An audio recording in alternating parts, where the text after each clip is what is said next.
Good morning students.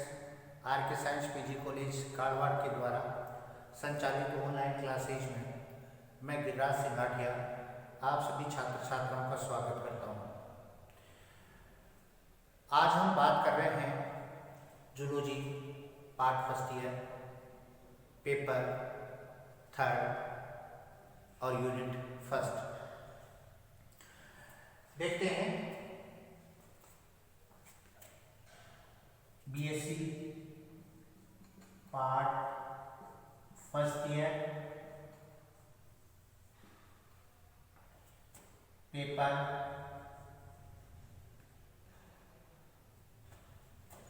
Gamete and development biology.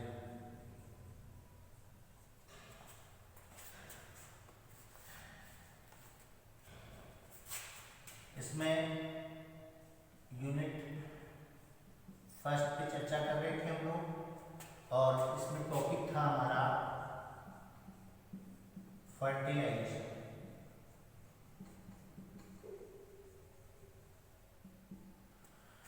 निषेचन। इसमें fertilisation में जो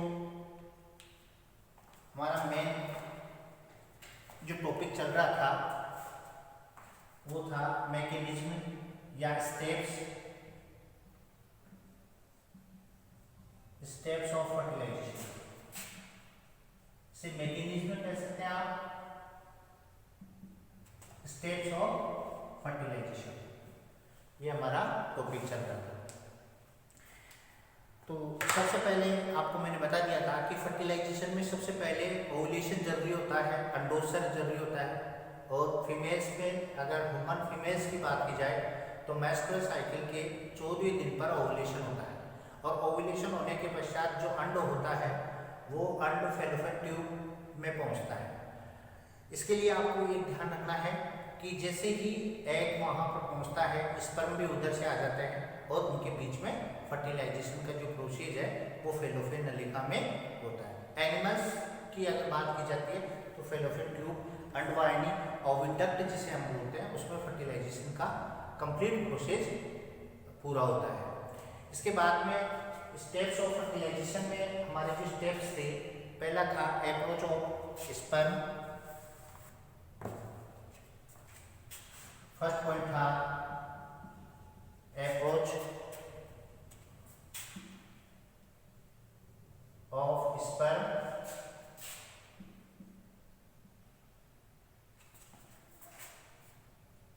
टू ओवम। सेकेंड पॉइंट था एंट्री ऑफ स्पर्म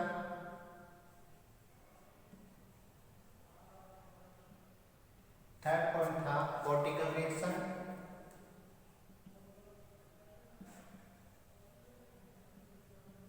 वनकुटीय अभिक्रिया।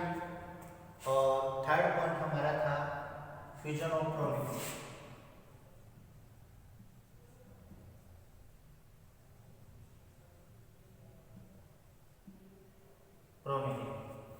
देखिए, सबसे पहले बात की जाए कि approach of sperm to ovum यानी शुक्राणु का अंडाणु तक पहुंचना, यह हमारा पॉइंट हमारा हो गया था। आज एंट्री ऑफ स्पर्म के बारे में पढ़ा जाएगा। एंट्री ऑफ स्पर्म क्या होता है वो चीज हम पढ़ने जा रहे हैं। तो सेकंड पॉइंट हमारा चलेगा एंट्री ऑफ स्पर्म।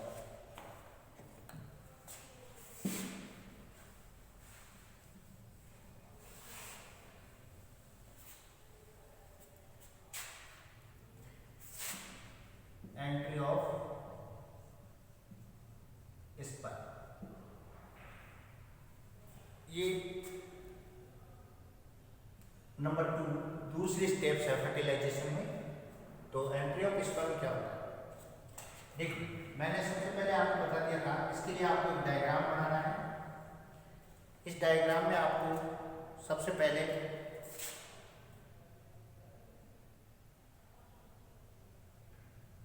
इसकी लेयर वगैरह जो है वो बनानी है हमारे को।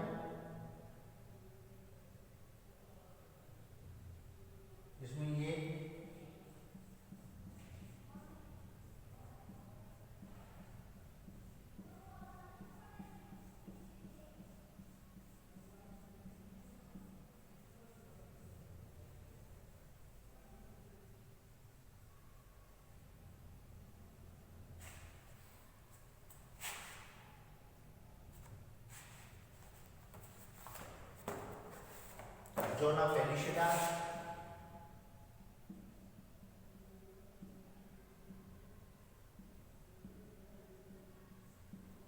ठीक है। बाहर की तरफ आप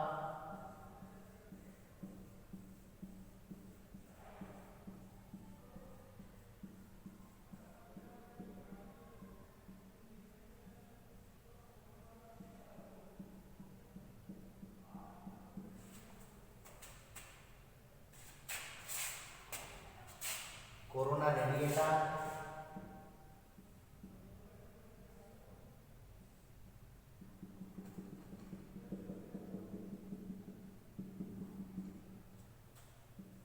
प्लाज्मा झिल्ली, प्लाज्मा मेम्ब्रेन,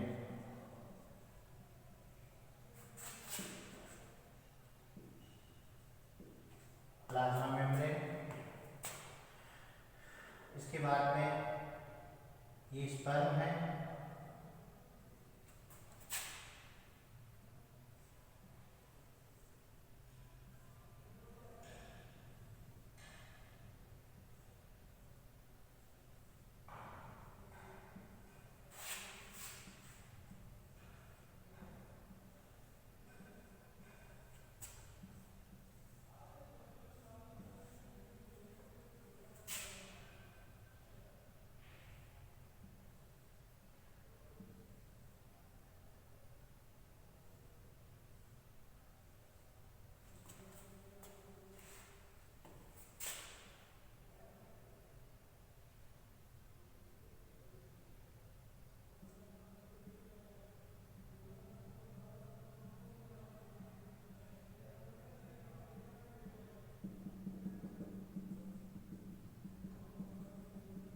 ये कोरोना रेडिएटा,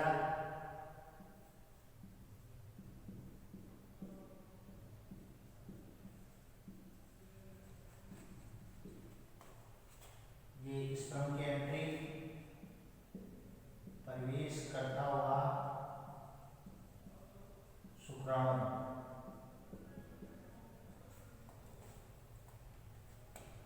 ठीक है, देखिए इस डायग्राम को समझते हैं एंट्री ऑफ स्पर्म में। सबसे पहले तो आपको क्या ध्यान रखना है कि जब एंट्री ऑफ स्पर्म होता है तो इस एंट्री ऑफ स्पर्म में सबसे पहले आपको मैंने पहले भी बताया था कि जो एक्रोसोम होता है शुक्राणु के अंदर भाग के ऊपर एक कैप नुमा टोपी नुमा जो संरचना होती है, इसे हम क्या बोल रहे थे, इसे एक्रोसोम बोल रहे थे। और एक्रोसोम आपको ध्यान रखना है कि इसके अंदर लयनकारी एंजाइम्स पाए जाते हैं, स्पर्मीन, लाइसिन, एक्रोसोमीन, हाइलुरोनिडेज, ये विभिन्न प्रकार के एंजाइम्स इसमें पाए जाते हैं। ये एंजाइम्स क्या करते हैं कि एग मेम्ब्रेन जो होती है, अंडकलाई जो होती है जिसे प्लाज्मा झिल्ली, 3 एग मेम्ब्रेन यहाँ पर प्रेजेंट है, प्लाज्मा झिल्ली, प्लाज्मा मेम्ब्रेन, इसी प्रकार जोना पेलिशिडा, लास्ट में आती है कोरोना रेडिएटा। अब सबसे पहले जो स्पर्म की एंट्री हो रही है यहाँ पर, अगर स्पर्म जो है वो बाहर की तरफ है, एक स्पर्म की एंट्री यहाँ पर शो हो रही है। तो यहाँ पर सबसे पहले आपको ध्यान रखना है कि मैंने पहले बता दिया था कि शुक्राणु और अंडाणु दोनों के ऊपर विशेष प्रकार के रासायनिक सबस्ट्रेट्स या केमिकल सबस्ट्रेट प्रेजेंट होते हैं, रासायनिक पदार्थ पाए जाते हैं। तो जो ये अंडाणु होता है, ओवम जो होता है, उसकी जो सरफेस होती है उसके ऊपर फर्टिलाइजिंग रासायनिक पदार्थ पाया जाता है जो कि एक ग्लाइकोप्रोटीन से निर्मित होता है। आपको पूछ लेते हैं कई बार कि ग्लाइकोप्रोटीन क्या है, तो आपको बता देना है कि ये एक प्रकार की विशेष प्रकार की प्रोटीन होती है जो अंडाणु की सरफेस पे पाई जाती है। इसी प्रकार एंटी फर्टिलाइजिंग मैंने बता दिया है आपको, एसिडिक प्रोटीन होती है जो कि शुक्राणु की सतह पर पाई जाती है। ये पर्टिकुलर स्पीशीज के लिए सिमिलर होती है, ये चीज़ मैंने क्लियर कर दी थी। जैसे शुक्राणु और अंडाणु एक दूसरे के नज़दीक आते हैं, पास में आते हैं, तो शुक्राणु की सतह के ऊपर पाया जाने वाला एंटी फर्टिलाइजिन और अंडाणु की सतह पर पाया जाने वाला फर्टिलाइजिन, ये दोनों एक दूसरे को पहचान लेते हैं। अगर समान जाति का होता है तो वो इसमें एंट्री करने लगता है। ठीक है, इसके बाद में हम बात करें कि जो हाइलुरोनिडेज एंजाइम जो होता है, हाइलुरोनिडेज जो एंजाइम होता है वो हाइलुरोनिडेज कोरोना रेडिएटा जोना पेलिशिडा इन अंडकलाओं को गलाने का कार्य करता है। तो जैसे ही यहाँ पर ये शुक्राणु की यहाँ पर एंट्री शो हो रही है तो यहाँ पर एक्रोसोम जो होता है, इस एक्रोसोम में लयनकारी एंजाइम स्पर्मिन, लाइसिन जो एंजाइम पाए जाते हैं वो एंजाइम क्या करेंगे, इन अंडकलाओं को गला देंगे, अंडकलाओं को नष्ट करने का काम करते हैं। जैसे अंडकलाएं, एग मेम्ब्रेन जो होती है वो नष्ट होती है, डैमेज हो जाती है, डिजनरेट हो जाती है और इस शुक्राणु के एंट्री अंदर हो जाती है। जैसे मैंने आपको बताया था पहले भी कि जैसे ही शुक्राणु की एक स्पर्म की एंट्री अगर ओवम में हो जाती है, अंडाणु में हो जाती है, तो अदर शुक्राणु की या अदर स्पर्म की जो एंट्री होती है वो नहीं हो पाती है। इसके लिए विशेष प्रकार की एक केमिकल जो रिएक्शन होती है, एक रासायनिक अभिक्रिया होती है, उसका नाम होता है कोर्टिकल रिएक्शंस। कोर्टिकल रिएक्शंस क्या करती है, इसमें कोर्टिकल रिएक्शंस में मैं यहीं पे शो कर देता हूँ कोर्टिकल रिएक्शंस। थर्ड पॉइंट है कोर्टिकल रिएक्शन। कोर्टिकल रिएक्शन बलकुटी अभिक्रिया जिसे बोलते हैं। देखिए बलकुटी अभिक्रिया जो होती है इसमें जोना पेलुसिडा, ये जो मिड वाली जो लेयर होती है, अंदर वाली जो है, और एक इनर साइड्स में मेम्ब्रेन होती है प्लाज्मा झिल्ली। तो प्लाज्मा झिल्ली और जोना पेलुसिडा के बीच में विशेष प्रकार की जो कोशिकाएं होती है, वल्कुटी सेल्स बोलते हैं या वल्कुटी ग्रेनुलस या वल्कुटी कण बोलते हैं। ये वल्कुटी कण क्या करते हैं, जो सरफेस सबसे पहले जो अंडाणु की जो सतह थी वो क्या करती थी, शुक्राणु को ग्रहण करने का काम करती थी, यानी कि एसेप्टस टाइप की थी वो, ठीक है। अपरंतु वो अब जैसे शुक्राणु की एंट्री हो गई तो शुक्राणु की एक शुक्राणु की एंट्री हो गई तो दूसरे शुक्राणु की एंट्री नहीं होगी। इसके लिए आपको वल्कुटी अभिक्रिया बतानी है। तो इसमें आपको ध्यान रखना है कि जोना पेलुसिडा और प्लाज्मा झिल्ली के बीच में, प्लाज्मा मेम्ब्रेन के बीच में वल्कुटी ग्रेनुलस या वल्कुटी कण पाए जाते हैं। ये कण क्या करते हैं, यहाँ जो सरफेस पे आ जाते हैं और सरफेस पर आकर ये ग्राही प्रकार की जो प्रकृति थी इसकी, तो इसको क्या कर देते हैं, प्रतिकर्षित करने का काम करता है, यानी कि और शुक्राणु को ये प्रतिकर्षित करने का काम करने लग जाएंगे, जिससे और शुक्राणु अंदर नहीं आ पाएंगे। तो वल्कुटी अभिक्रिया में आपको ये ध्यान रखना है कि ये एक विशेष प्रकार की केमिकल रिएक्शंस होती है, एक रासायनिक अभिक्रिया होती है जो अन्य शुक्राणु को, अदर स्पर्म को जो है, अदर स्पर्म की एंट्री को रोकते हैं, ठीक है। इसके लिए वल्कुटी कण, वल्कुटी ग्रेनुलस पाए जाते हैं। ये कण क्या करते हैं, जो शुक्राणु की सतह जो ग्राही होती है इसको प्रतिकर्षित, यानी कि इसका जो चेंज कर देते हैं, ग्राही जो होती है इसको प्रतिकर्षित करने का काम करती है। इसकी जो नेचर है, उसकी प्रकृति को ये चेंज कर देता है। ग्राही होती है तो फिर वो लास्ट में प्रतिकर्षित करने लग जाती है। इस प्रकार एक शुक्राणु जब अंदर आएगा तो जो है अदर शुक्राणु की एंट्री नहीं हो पाएगी, ठीक है। क्योंकि मनुष्य जो होता है, ह्यूमन जो होता है, मोनोस्पर्मी होता है, इंसेक्ट होते हैं वो पॉलीस्पर्मी टाइप्स के होते हैं। तो यहाँ पर मोनोस्पर्मी है, अर्थात एक शुक्राणु की एंट्री को मोनोस्पर्मी कहते हैं। ये आपको ध्यान रखना है, जब एक शुक्राणु अंदर आएगा तो उसे मोनोस्पर्मी पोजीशन कहेंगे, ठीक है। पॉलीस्पर्मी का मतलब होता है जब एक अंडाणु के अंदर बहुत से शुक्राणु, अगर बहुत से स्पर्म की एंट्री होती है तो वो पॉलीस्पर्मी होता है। तो मोनोस्पर्मी और पॉलीस्पर्मी आपको ध्यान रखना है, ठीक है। अब वल्कुटी अभिक्रिया होने से क्या क्या चेंजेस हो जाता है वो मैं आपको समझा देता हूँ। वल्कुटी अभिक्रिया जैसी होती है,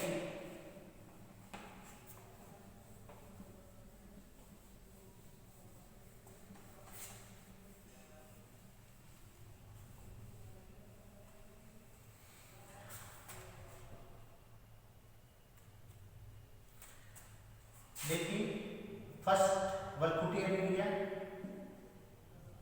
कोर्टिकल रिएक्शंस की बात कर रहे हैं। कोर्टिकल रिएक्शन, इसमें क्या क्या चेंजेज होगा, एग के अंदर क्या परिवर्तन होगा, अंडाणु में क्या परिवर्तन होगा। सबसे पहले तो आपको ध्यान रखना है, अंडे की सतह पर निषेचन शंकु का निर्माण, अंडे की सतह पर निषेचन शंकु का निर्माण, ठीक है। निषेचन शंकु जब बन जाएंगे तो अंडाणु की जो सरफेस होती है, जो आकर्षित करने का काम करती है, वो फिर प्रतिकर्षित करने लग जाएगी। तो ये फर्टिलाइजेशन कोन जो होता है उसका निर्माण होता है। तो formation of fertilisation cone in ovum surface. Next बात की जाती है, तो यहाँ पर कोशिका द्रव की गति, कोशिका द्रव, कोशिका दल, की गति बढ़ जाती है, यानी कि जो साइटोप्लाज्म होता है, साइटोप्लाज्म जो होता है उसका मूवमेंट बढ़ जाता है। ठीक है, प्लाज्मा झिल्ली की पारगम्यता बढ़ जाती है। प्लाज्मा झिल्ली की पारगम्यता, परमिटिबिलिटी, प्लाज्मा झिल्ली की पारगम्यता बढ़ जाती है। ध्यान रखोगे आप, प्लाज्मा झिल्ली जो होती है, जो एक के चारों तरफ है, अंडाणु के चारों तरफ है, उसकी पारगम्यता बढ़ जाती है। पारगम्यता से मतलब परमिबिलिटी, यानी कि पारगम्य, यानी कि विशेष प्रकार के पदार्थों का अंदर आना, वो होता है पारगम्यता। ठीक है ना, तो उसे अब पारगम्यता बढ़ जाती है। ठीक है। प्रोटीन सिंथेसिस, यानी कि जो रेट ऑफ फोटोसिंथेसिस होती है वो हाई हो जाती है। प्रोटीन संश्लेषण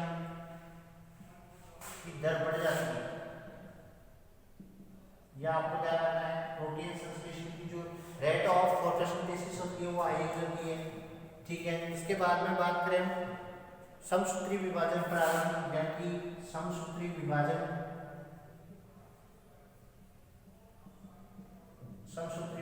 प्रारंभ हो जाता है। या आपको जानना है समसूत्री विभाजन जो है वो प्रारंभ हो जाता है। तो कोर्टिकल रिएक्शन से जो एग होता है, उस एग के अंदर क्या चेंजेज होता है, क्या परिवर्तन होने लगता है, वो सारी चीजें आपके सामने है।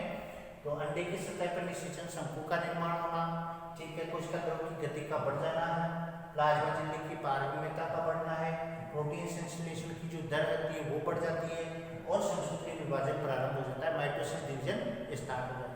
ये सारी पॉसिबिलिटीज जो होती है वो कोर्टिकल रिएक्शन से होती है एग के अंदर। नेक्स्ट अगर बात की जाए हमारे फ्यूजन ऑफ प्रोन्यूक्लियर, लास्ट पॉइंट है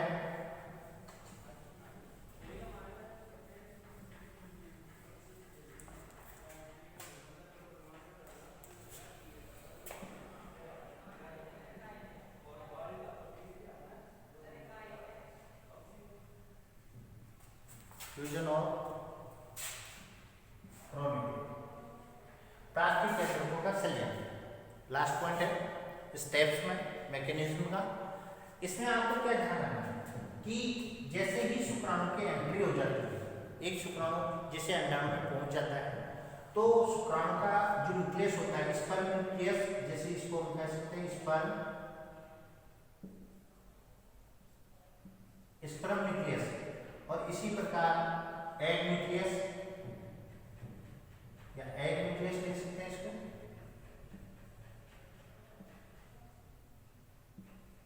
एग न्यूक्लियस, ये दोनों आपस में फ्यूजन करते हैं, संलयन करते हैं, और यहाँ डिप्लॉइड स्ट्रक्चर यानी जाइगोट फॉर्मेशन हो जाता है, या जाइगोट फॉर्मेशन ऑफ जाइगोट हो जाता है। ठीक है, तो ये जो कंडीशन होती है उसको तो हम क्या कहते हैं, कैरियोगेमी।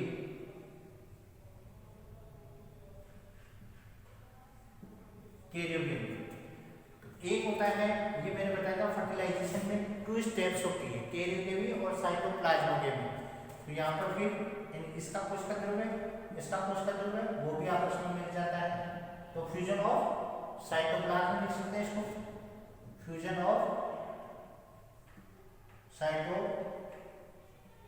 साइटोप्लाज्म। ये आपको ध्यान रखना, fusion of cytoplasm, the card of plasmogamy,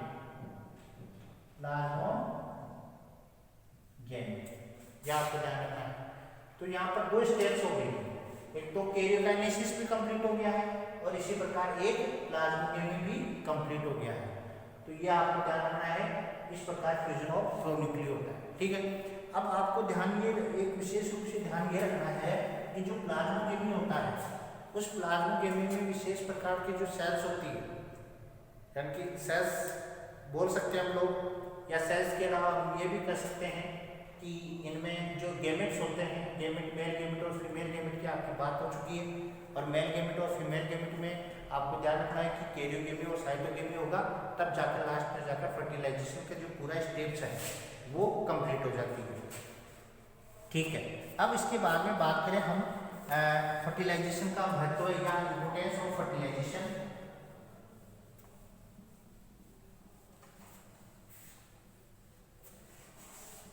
देखिए निषेचन का महत्व है, निषेचन का महत्व या importance of fertilisation. Importance of fertilisation में सबसे पहले बात करें, यह है अंडे को पूर्ण परिपक्वन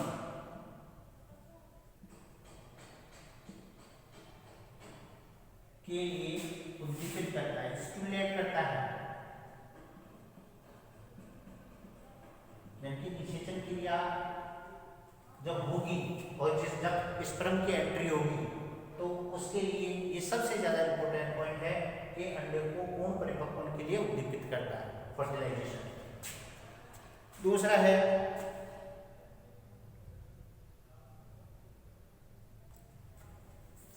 समसूत्री विभाजन द्वारा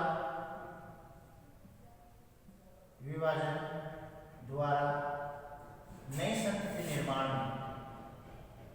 में, नई संतति निर्माण में भी ये इंपोर्टेंट होता है। या आपको ध्यान रखना है, न्यू डॉटर नई संतति निर्माण में ये सबसे ज्यादा इंपॉर्टेंट होता है। और नई संतति कब बढ़ता है, क्योंकि जब फर्टिलाइजेशन हो जाता है तो आफ्टर फर्टिलाइजेशन तो फिर वहां पर कौन सा विभाजन चलता है, समसूत्री विभाजन। क्योंकि जो भी एम्ब्रियोनिक डेवलपमेंट होगा, एम्ब्रियो डेवलपमेंट होगा, उसमें ओनली माइटोसिस डिवीजन होता है, मियोसिस डिवीजन कभी भी नहीं होता है। कभी भी एम्ब्रियोनिक डेवलपमेंट जो होता है, ये डेवलपमेंट ऑफ एम्ब्रियो होता है, उसमें ओनली माइटोसिस डिवीजन होता है, समसूत्री विभाजन होता है, उसमें अर्धसूत्री विभाजन नहीं होता है। अगर अर्धसूत्री विभाजन आप बताते हो तो ओनली जो गोनेड सेल्स होती है, जो गोनेड्स होते हैं, टेस्टिस ओवरी जो होते हैं, उसकी जर्मिनल एपिथेलियम जो सेल्स होती है उसी के अंदर होगा। यानी कि हम ये कह सकते हैं कि युग्मक निर्माण के समय ही अर्धसूत्री विभाजन होगा, अदरवाइज अर्धसूत्री विभाजन नहीं होगा। कहीं भी आपको ये ध्यान रख लेना है, कोई भी लिविंग सेल्स हो, कोई भी लिविंग सेल्स हो, चाहे लिविंग ऑर्गेनिज्म हो, है ना, उसमें ओनली अगर माइटोसिस डिवीजन मियोसिस डिवीजन होगा तो ओनली वो जर्मिनल सेल्स में ही होगा, इसके अलावा वो कहीं भी नहीं होता है। और माइटोसिस डिवीजन जो होता है वो सोमेटिक सेल्स वगैरह है, कायिक कोशिकाएं हैं, सब में जनन कोशिकाएं हैं, सब में ये माइटोसिस डिवीजन होता है। तो ये आपको ध्यान रखना है। नई संतति निर्माण में भी ये सबसे ज्यादा इंपॉर्टेंट है। ये नर गुणसूत्र के अगुण समुच्चय के संयोजन द्वारा युग्मनज बनता है। बिल्कुल सही है। इसमें नर जो मेल होता है, नर गुणसूत्र के नर गुणसूत्र क्रोमोसोम, मेल क्रोमोसोम,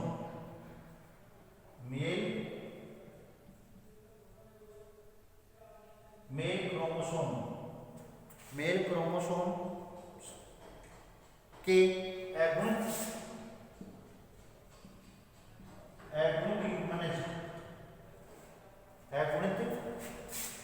समुच्चय के संयोजन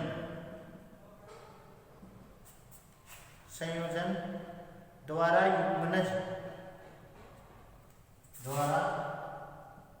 युग्मनज में गुणसूत्रों की संख्या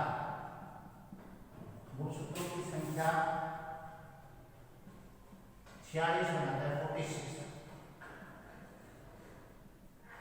या आपको ध्यान रखना है। देखिए ये पॉइंट हमारे लिए बहुत इंपॉर्टेंट है कि मेल क्रोमोसोम और फीमेल क्रोमोसोम आपस में जब कनेक्ट होते हैं तो 23 और 23 यानी कि 46 23 एज ए 46 क्रोमोसोम बनते हैं जाइगोट्स में।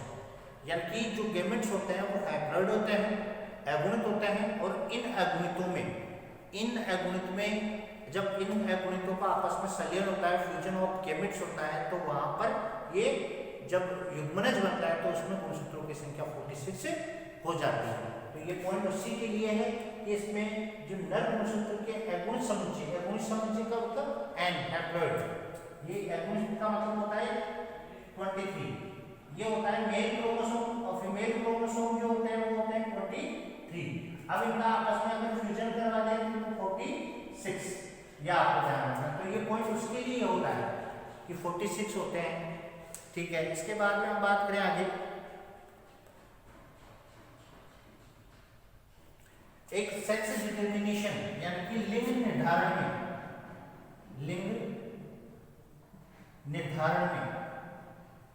लिंग निर्धारण से मतलब होता है, क्योंकि आपको पता होना चाहिए मेल जो होता है, मेल के अंदर मेल क्रोमोसोम जो होते हैं, मेल क्रोमोसोम जो होते हैं वो होते हैं एक्स एंड वाई। तो एक्स अगर एक्स है और वाई ये होते हैं मेल क्रोमोसोम। और अगर फीमेल क्रोमोसोम की बात की जाए सेक्स डिटर्मिनेशन में क्या होता है, सेक्स डिटर्मिनेशन में क्या होता है, यहाँ पर एक्स एक्स होता है फीमेल का। ठीक है, अब ये कॉन्टेक्ट करते हैं आपस में, तो X X as a daughter बन जाएगी। ठीक है, इसी प्रकार अगर डॉटर बन जाएगी, इसी प्रकार अगर यहाँ से कॉन्टेक्ट करता है, ये इसका कॉन्टेक्ट इससे करता है, तो वो क्या हो जाएगा, एक्स वाई एज ए सन बन जाएगा, यानी कि चाइल्ड, यानी कि यहाँ पर पुत्र बन जाएगा। तो सीधी सी सिंपल सी बात है कि ये सेक्स डिटर्मिनेशन में भी सबसे ज्यादा इंपॉर्टेंट होता है। ठीक है ना, तो ये आपको ध्यान रखना है। इसी प्रकार अगर बात की जाए आगे,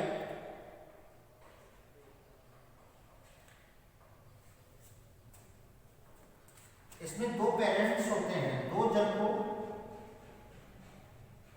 जनकों के लक्षण जो होते हैं, कैरेक्टर्स जो होते हैं, दो जनकों के लक्षण को संयुक्त करता है। इसका मतलब क्या है, इसका मतलब ये हुआ कि इसमें दो पेरेंट्स जो होते हैं उसमें मेल और फीमेल पेरेंट्स होते हैं, क्योंकि फ्यूजन हमेशा मेल और फीमेल के बीच में होता है। तो यहाँ पर दो जनक जो होते हैं, दो पेरेंट्स जो होते हैं, उनके जो कैरेक्टर्स होते हैं उस डॉटर में चले जाते हैं, तो उससे विभिन्नताएं उत्पन्न होती है, वेरिएशन जो होती है, इससे विभिन्नताएं उत्पन्न होती है। वेरिएशन जो होती है ना, वो इसी के कारण होती है। तो ये फर्टिलाइजेशन के लिए वेरिएशन सबसे ज्यादा इंपॉर्टेंट है, ये आपको ध्यान रखना है। ये इंपॉर्टेंस ऑफ फर्टिलाइजेशन था। इसके बाद में आगे पॉइंट पे चर्चा करते हैं हम लोग।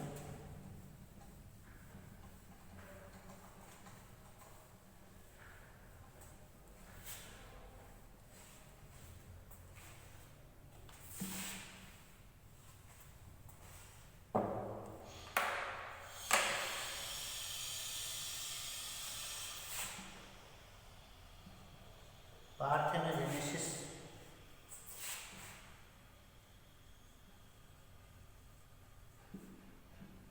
ऐसा एनिसेचन,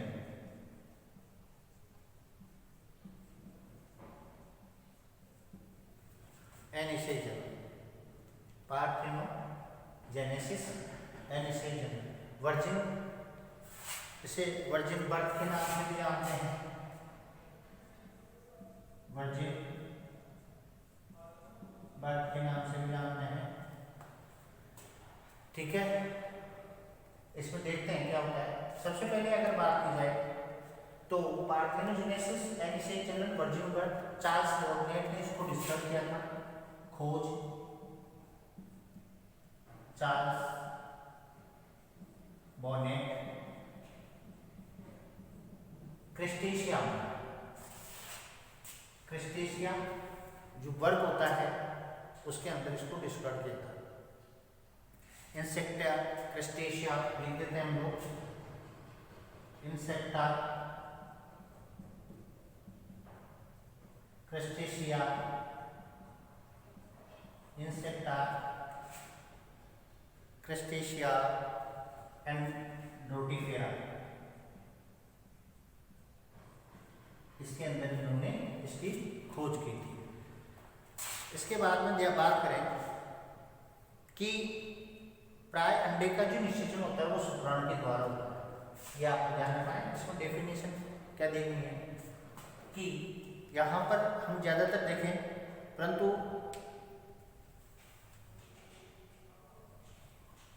यहाँ पर हम ध्यान दें तो ज़्यादातर देखा जाता है कि अंडे का निषेचन शुक्राणु से होता है। और फिर डिप्लॉयड हो जाता है, युग्मनज बन जाता है। परंतु यहाँ पर डायरेक्टली अंडा जो होता है, एग होता है, वो बिना निषेचन के ही डायरेक्टली भ्रूण में बदल जाता है। तो ऐसा जो जनन होता है उसे अनिषेक जनन के नाम से जानते हैं। तो परिभाषा डेफिनेशन देख लेते हैं हम। बिना निषेचन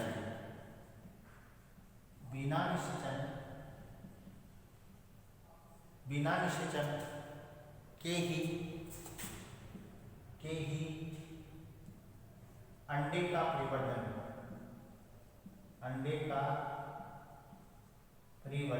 बिना निषेचन के ही अंडे का जो परिवर्तन होता है, परिवर्तन एवं नवीन संतति का निर्माण, वह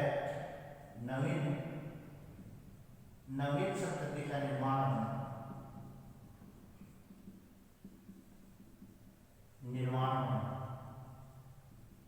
ठीक है। वर्जिन वर्ड में आप क्या बताओगे कि बिना निषेचन के अंडा परिवर्तन करता है और संतति को जन्म दे देता है। तो ऐसा जो निषेचन होता है उसे अनिषेक जनन के नाम से हम जानते हैं। इसी प्रकार आगे बात करें अनिषेक जनन के टाइप्स, यानी कि टाइप्स ऑफ पार्थेनोजेनेसिस। अनिषेक जनन के प्रकार। अनिषेक जनन अगर ज्यादा बात की जाती है तो दो टाइप्स का होता है, दो प्रकार का होता है। एक तो होता है नेचुरल प्राकृतिक अनिषेक जनन। यह आपको जानना है। पहला तो है प्राकृतिक अनिषेक जनन, नेचुरल पार्थेनोजेनेसिस, ठीक है। दूसरा जो होता है वो होता है आर्टिफिशियल, यानी कि कृत्रिम अनिषेक जनन, यानी कि artificial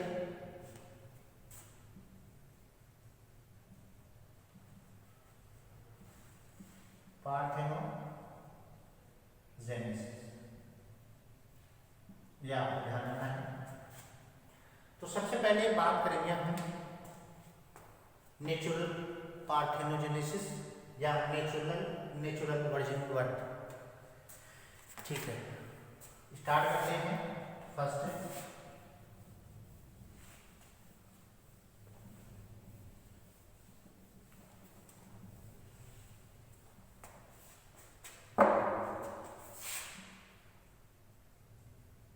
natural parthenogenesis.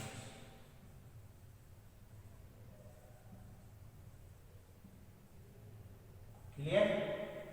Natural parthenogenesis. देखिए, अगर डेफिनेशन की बात करें, परिभाषा की अगर बात की जाए तो नेचुरल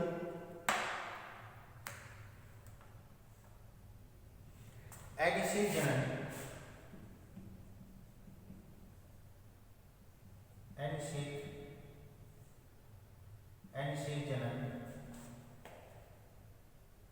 प्राकृतिक रूप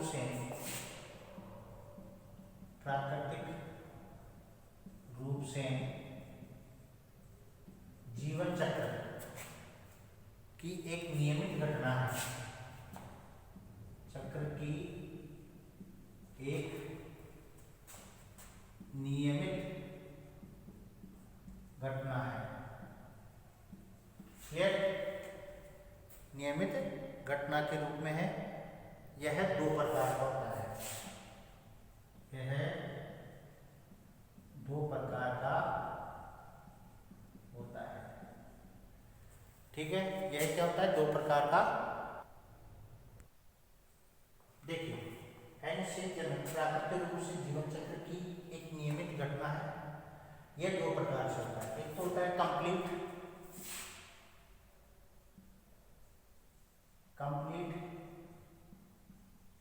पार्थेनोजेनेसिस और एक होता है incomplete parthenogenesis. Clear?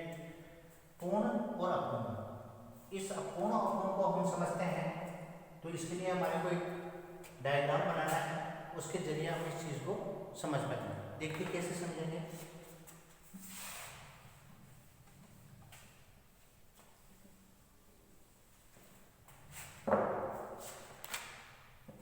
To and diploid है, दो टाइप से इसको हम डिवाइड कर रहे हैं। सबसे पहले हैप्लॉयड, एगुणित अंडाणु, एगुणित अंडाणु, क्लियर। इस एगुणित अंडाणु, इसमें क्या हो रहा है, पार्थेनोजेनेसिस हो रहा है, क्लियर। पार्थेनोजेनेसिस हुआ, क्या होगा, युग्मनज, एगुणित युग्मनज, या जाइगोट कह सकते हैं इसको, हैप्लॉयड जाइगोट। इसी प्रकार इससे क्या बनेगा, एगुणित हैप्लॉयड डॉटर या सन।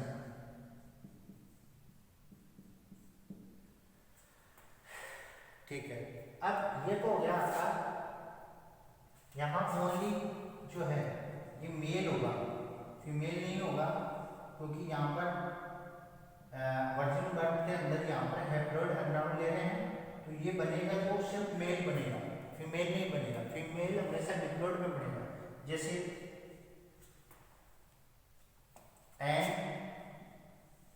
एगुणित अंडाणु, हैप्लॉयड ओवम या एग,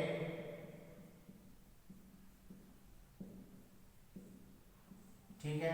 अब यहाँ से जो स्पर्म की एंट्री हो रही है, मान लो स्पर्म से हो रहा है ये कॉन्टेक्ट, तो यहाँ क्या हो जाएगा, 2n, द्विगुणित युग्मनज,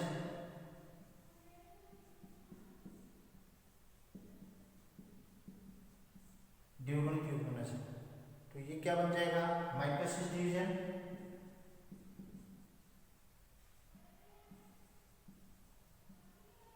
माइटोसिस डिवीजन, और लास्ट में जो बन जाएगा द्विगुणित संतति, द्विगुणित संतति, या आपको याद है, ठीक है। तो ये क्लियर हो गया है। यहाँ पर देखो, यहाँ पर हैप्लॉयड अगर पोजीशन ले रहे हैं वो, तो ये तो आपका हैप्लॉयड पोजीशन में हो जाएगा एगुणित, ये पार्थेनोजेनेसिस एगुणित अंडाणु लिया, एगुणित यानी कि हैप्लॉयड ओवम या हैप्लॉयड एग। यहाँ हम बात करें पार्थेनोजेनेसिस हुआ इसमें, तो एगुणित ही जाइगोट बनेगा, क्योंकि डायरेक्टली जो है डायरेक्टली अंडाणु संतति में बदल रहा है और हैप्लॉयड पोजीशन में आ रहा है। तो ये तो आपका हो जाएगा कंप्लीट, पूर्ण, कहने का मतलब पूर्ण पार्थेनोजेनेसिस, ठीक है, यानी कंप्लीट पार्थेनोजेनेसिस। कंप्लीट पार्थेनोजेनेसिस में हमेशा मेल जो है मेल प्राप्त होता है, ये आपको ध्यान रखना है, इससे नर प्राप्त होते हैं। इसी प्रकार अगर इनकम्प्लीट की बात की जाए, इनकम्प्लीट में आपको ध्यान रखना है, इसमें इनकम्प्लीट में जो लैंगिक पीढ़ी एवं अलैंगिक जनन पीढ़ी का एकांतरण नियमित रूप से चलता रहता है। यहाँ बात करेंगे नियमित लैंगिक जनन और अलैंगिक अनिषेक जनन, दोनों का जो एकांतरण होता है, यानी कि पीढ़ी का जो एकांतरण होता है, पीढ़ी का एकांतरण नियमित रूप से चलता रहेगा। पहले पार्थेनोजेनेसिस हो जाएगा, फिर लैंगिक जनन हो जाएगा, फिर पार्थेनोजेनेसिस हो जाएगा। इस प्रकार अल्टरनेशन ऑफ जनरेशन चलता है उसमें, तो इनकम्प्लीट में। और कंप्लीट में आपको ये ध्यान रखना कि हैप्लॉयड हैप्लॉयड होते हैं और हैप्लॉयड से आगे चलकर हैप्लॉयड डॉटर ही प्राप्त होती है, ये कंप्लीट में होगा। और इसमें केवल नर बनता है, इसमें नर और मादा दोनों बन सकते हैं। किसमें, इनकम्प्लीट में नर भी बन सकते हैं और मादा भी बन सकते हैं, मेल और फीमेल दोनों बन सकते हैं। तो ये आपको ध्यान रखना है, ठीक है। इसके बाद में अगर बात की जाए तो चाहे इसमें कंप्लीट हो चाहे इनकम्प्लीट हो, दोनों हो, चाहे कंप्लीट भी हो सकता है इनकम्प्लीट भी हो सकता है, फिर भी इसको दो भागों में हम डिवाइड कर सकते हैं। तो दो भागों में, दो पार्ट्स में डिवाइड करने के लिए एक तो बात करेंगे हम हैप्लॉयड, एक तो बात करेंगे हैप्लॉयड, एक बात करेंगे डिप्लॉयड। इधर वाले डिप्लॉयड है, इधर वाले हैप्लॉयड है। हैप्लॉयड कंडीशन जो होती है वो आपको ध्यान रखना है, जो इंसेक्टा वर्ग के हाइमेनोप्टेरा में होता है, टेरा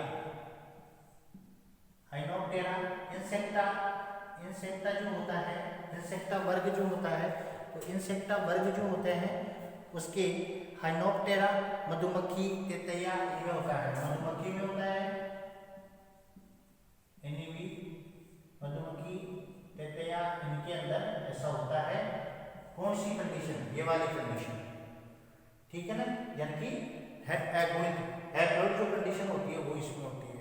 इसके अलावा और भी होता है कोलियोप्टेरा, कोलियोप्टेरा कंडीशन में भी होता है कोलियोप्टेरा, कोलियोप्टेरा कंडीशन में भी ऐसा होता है, ठीक है ना, हैप्लॉइड कंडीशन। डिप्लॉइड कंडीशन जो होती है वो डिप्लॉइड कंडीशन ये होती है, ठीक है। और डिप्लॉइड कंडीशन में आपको ध्यान क्या रख लेना है कि द्विगुणित अंड होता है और द्विगुणित अंड आगे चलकर द्विगुणित संतति बना लेता है यहाँ पर डिप्लॉइड कंडीशन में। या आपको ध्यान रखना है डिप्लॉइड कंडीशन में द्विगुणित संतति बनती है, तो ये डिप्लॉइड कंडीशन हो जाती है, ठीक है। इसके बाद में अगर बात करें हम लोग डिप्लॉइड कंडीशन जो होती है, यहाँ एक ही कंडीशन ले ली हमने, एक तो ये ले ली है और एक ये ले ली है अगुणित और द्विगुणित, ठीक है। इसके बाद में आगे चले हम लोग,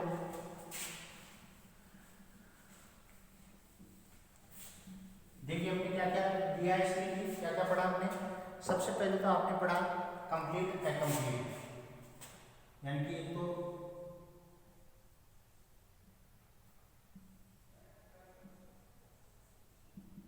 कंप्लीट पार्थेनोजेनेसिस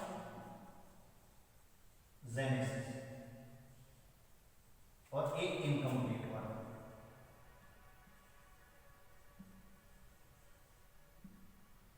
पार्थेनोजेनेसिस, या आपको ध्यान रखना कंप्लीट और इनकम्प्लीट दोनों हमने कर लिया, ठीक है। अब ये दोनों पढ़ने के बाद में हम क्या पढ़ेंगे, चाहे पूर्ण या अपूर्ण अनिषेक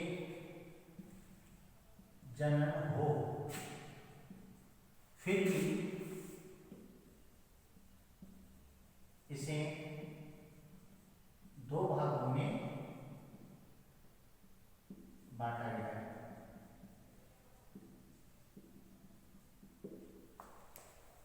दो भागों में बांटा गया है। एक तो बांट दिया आपने हैप्लॉइड,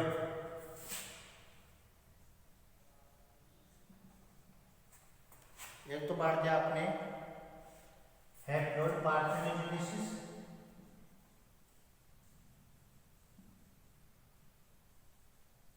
या आपको ध्यान रखना है, एक डिप्लॉइड पार्थेनोजेनेसिस। हैप्लॉइड में अगुणित और डिप्लॉइड में द्विगुणित, इसमें हमेशा मेल ही आएंगे। हैप्लॉइड जो कंडीशन होती है इसमें हैप्लॉइड ही आएंगे, ठीक है।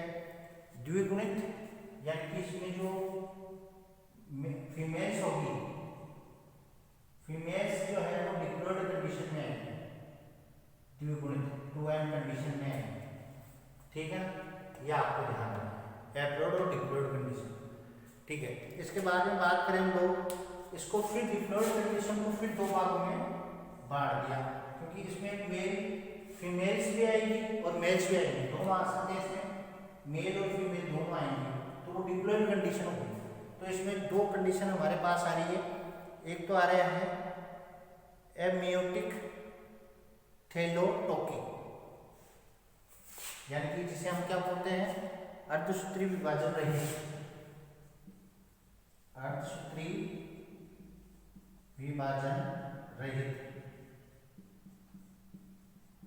थैलोटोकी, थैलीटोकी, ठीक है। एक अर्धसूत्री विभाजन सहित थैलीटोकी, या आपको ध्यान रखना है। डिप्लॉइड कंडीशन को फिर आपने दो भागों में डिवाइड किया है, एक तो अर्धसूत्री विभाजन रहित थैलेटोकी, अर्धसूत्री विभाजन सहित थैलेटोकी, ये दो कंडीशन आपने यहाँ ली है। पहली कंडीशन हम पढ़ेंगे यहाँ पर अर्धसूत्री विभाजन रहित थैलेटोकी। देखते हैं क्या है अर्धसूत्री विभाजन रहित थैलेटोकी।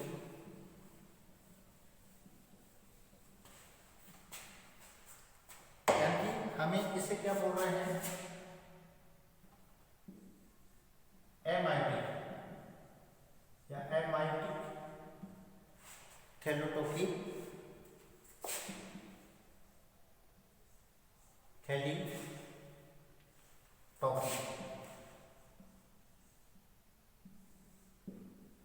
एमाइटिक थैलेटोकी ये क्या होती है, देखो सबसे पहले आपको इस प्रकार की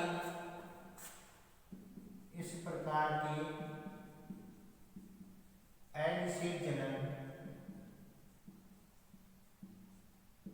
इस प्रकार की अनिषेक जनन में कभी कभी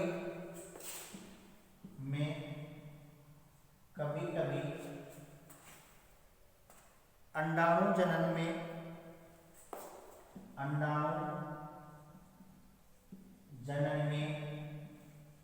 ऊजेनेसिस, अंडाणु जनन से मतलब क्या होगा, ऊजेनेसिस।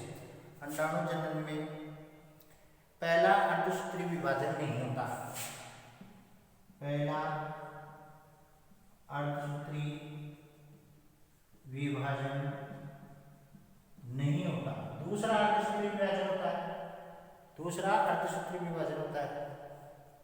लेकिन दूसरा अर्धसूत्री विभाजन होता है, लेकिन दूसरा मियोसिस डिवीजन यानी कि सेकंड मियोसिस डिवीजन होता है और युग्मनज जो जाइगोट होता है, युग्मनज में गुणसूत्रों की संख्या, नंबर ऑफ क्रोमोसोम भी होते हैं, गुणसूत्रों की संख्या द्विगुणित होती है।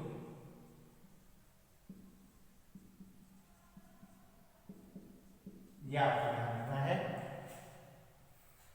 द्विगुणित होती है और द्विगुणित संतति ही प्राप्त होती है। डेफनिया एग्जाम्पल इसका, डेफनिया ये एग्जाम्पल है इसका, डेफनिया, ठीक है, ये आपको ध्यान रखना है। और संतति भी कैसी है, डिप्लॉइड होगी। इसी प्रकार से दूसरा आता है एमाइटिक थैलेटोकी, इसी प्रकार यहाँ दूसरी आती है माइटिक थैलेटोकी या मियोटिक थैलेटोकी। यह आपको ध्यान रखना है नंबर 2, ये फर्स्ट है ये सेकंड है, ठीक है। फर्स्ट में तो आपको बता देना है सारी कंडीशन और सेकंड में आपको बताना है माइटिक मियोटिक थैलेटोकी में क्या बताना है कि यहाँ पर अंडाणु सामान्य अंडजनन, अंडाणु सामान्य अंडजनन, सामान्य अंडजनन द्वारा बनते हैं, यानी कि यहाँ पर मियोसिस फर्स्ट और सेकंड दोनों होगा।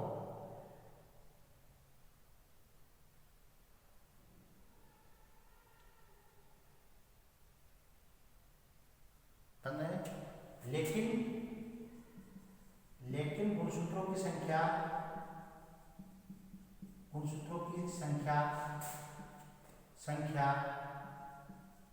द्विगुणित बनी रहेगी,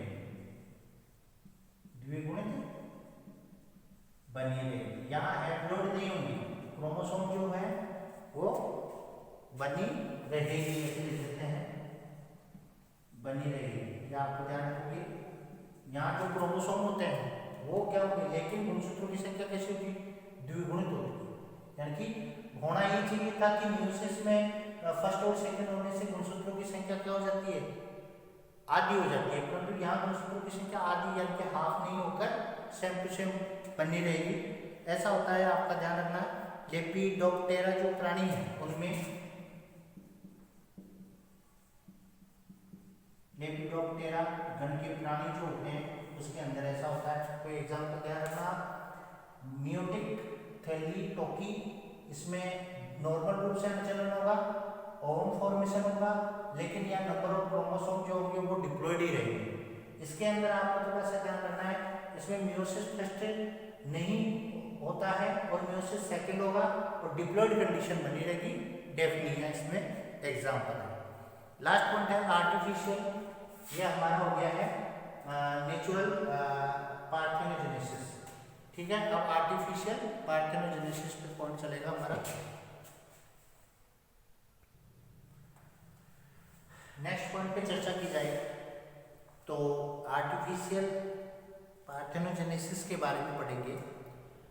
आर्टिफिशियल से मतलब होता है कृत्रिम अनिषेक जनन, यानी कि जो कृत्रिम साधनों के द्वारा, जैसे भौतिक और रासायनिक जो कारक होते हैं उनके द्वारा उद्दीपित किया जाता है, यानी कि बिना निषेचन रासायनिक पदार्थ या भौतिक कारकों के द्वारा बिना निषेचन के ही अगर परिवर्तन स्टार्ट हो जाता है, डेवलपमेंट स्टार्ट हो जाता है, तो उसे हम कृत्रिम पार्थेनोजेनेसिस कहते हैं। तो देखते हैं इसके बारे में, पहले डेफिनेशन देख लेते हैं। तो देखो इसमें डेफिनेशन क्या है, कृत्रिम प्रक्रिया है कि भौतिक व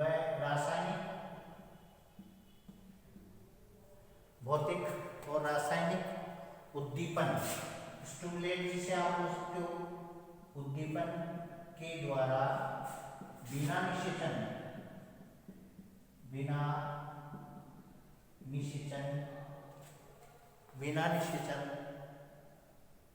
के प्रारंभ होने वाला परिवर्तन, बिना निषेचन के द्वारा प्रारंभ होने वाला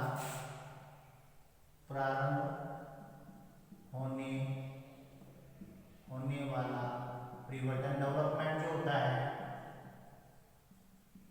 परिवर्तन क्या कहलाएगा, कृत्रिम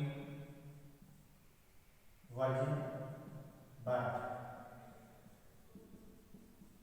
कहेंगे। ये आपको ध्यान रखना, आर्टिफिशियल वर्जिन बर्थ जो होता है ये रासायनिक और भौतिक उद्दीपनों के द्वारा बिना निषेचन के ही अंडे में भ्रूण एम्ब्रियो या एम्ब्रियो का डेवलपमेंट स्टार्ट हो जाता है। इसमें ये आपको ध्यान रखना है। इसका सर्वप्रथम अध्ययन किया था, स्टडी की थी, स्टडी बाय बोर्सियर,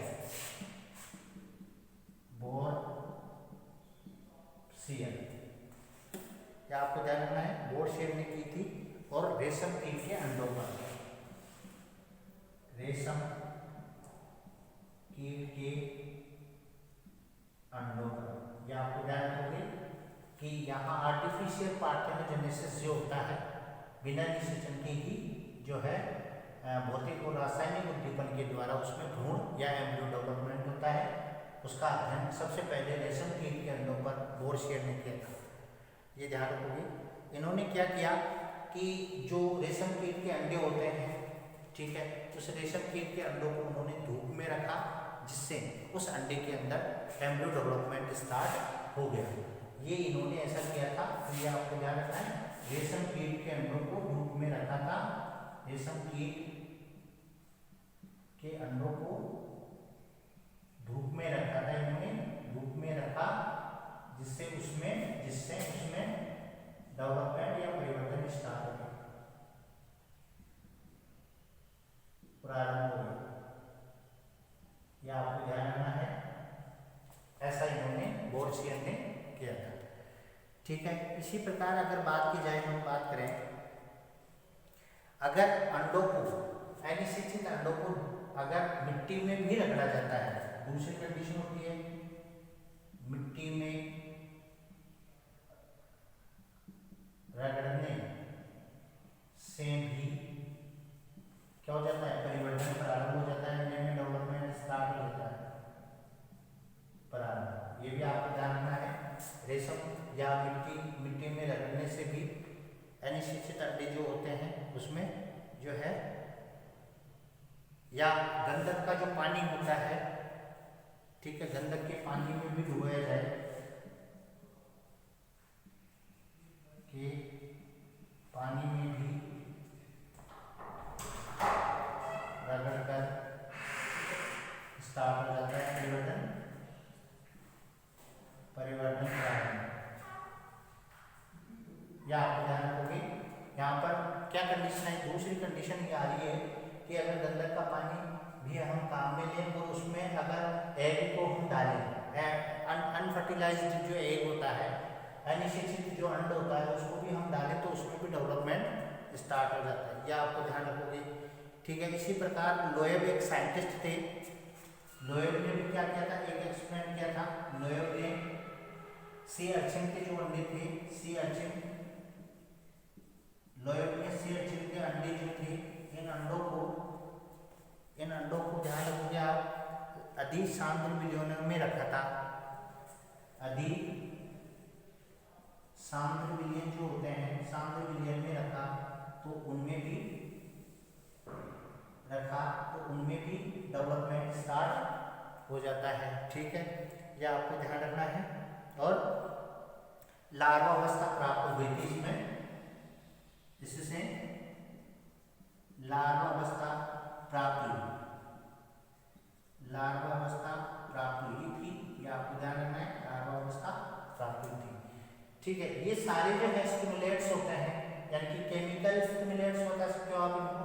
ठीक है, और फिजिकली जो स्टिमुलेट्स जो होते हैं वो होते हैं।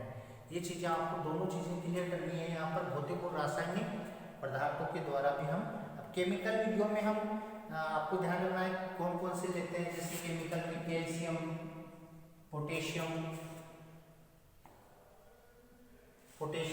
कैल्शियम, इसी प्रकार Na,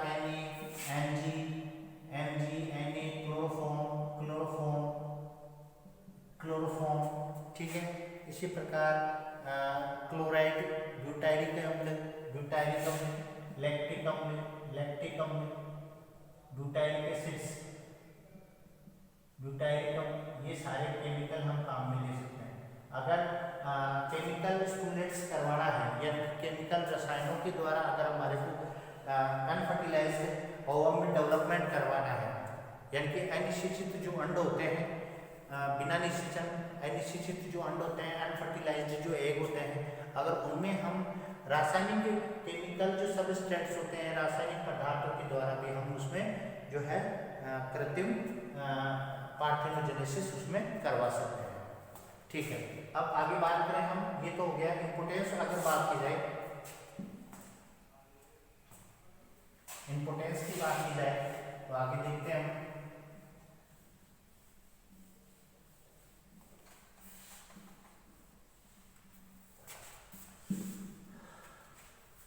देखिए, सबसे पहले इसमें महत्व की बात की जाए तो मधुमक्खी महत्व या इम्पोर्टेंस की अगर बात की जाती है तो मधुमक्खी बचतैया में लिंग निर्धारण, सेक्स डिटर्मिनेशन काम में लिंग निर्धारण करवा सकते हैं। ठीक है, लिंग निर्धारण में ये सबसे इम्पोर्टेंट है। इसी प्रकार वंशागति के क्रोमोसोम सिद्धांत की पुष्टि, वंशागति के गुणसूत्र सिद्धांत की वंशागति के गुणसूत्र सिद्धांत की पुष्टि भी इसी से होती है। ठीक है, दूसरी चीज है जातियों में वंध्यता आने से रुक जाती है। जातियों में वंध्यता स्टेराइल जो होती है, वंध्यता मर्दों से स्टेराइल आने से रुकती है।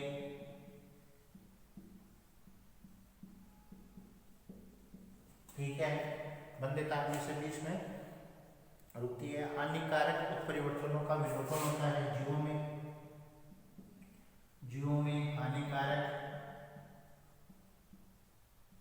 हानिकारक उत्परिवर्तन म्यूटेशन जो होते हैं, हानिकारक जो हार्मफुल म्यूटेशन होते हैं वो नहीं होते हैं।